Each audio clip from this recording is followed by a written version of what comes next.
agora? Eu falo com ela ou não falo? O que eu faço? Ela é tão linda. Vou bater na porta. Toque, toque, toque, toque. Toque, toque, toque, toque. Não, você abre a porta. Boas noites, monsieur. Boa noite. Monsieur. Licença.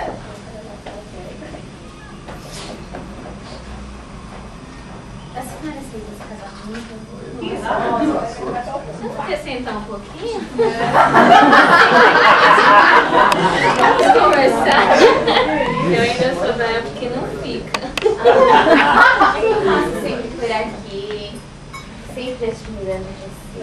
Acho que você é uma moça muito bonita, muito Eu sou bela. uma pessoa muito gentil.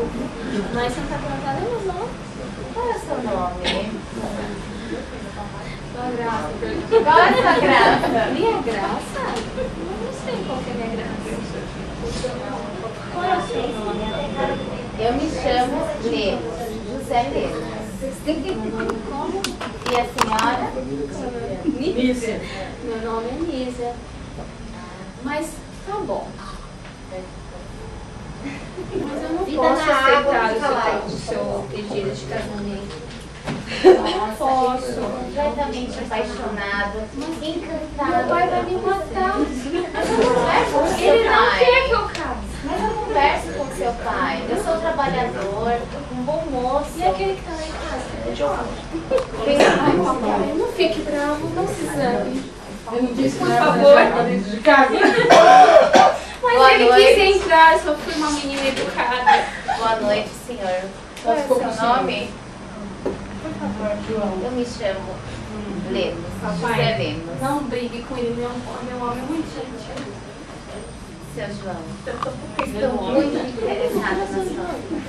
Acho ela uma menina muito bela. Papai, não Ela, Papai, pensa bem.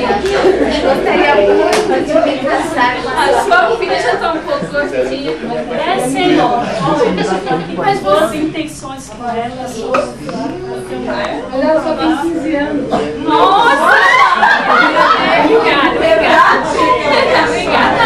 Mas a gente pode começar a namorar, a gente vai se conhecendo. Eu sou um trabalhador, sou de família boa. Prometo que cuidarei muito bem da sua filha. Eu vou junto com ela. O quê? O quê? Você come demais!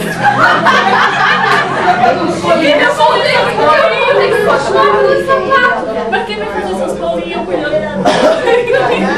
Calma aí, eu vou cuidar muito bem dela. Papai, não joga responsabilidade pra mim, responsabilidade pra mim. Resolva! Papai, eu tô confusa, mas eu acho que eu estou amando. Sofia João, Zanita, o nosso namoro. Nossa. Mas o senhor permite que eu vá junto também? Não, a escrava é preta. Agora, felizes para sempre. Ai,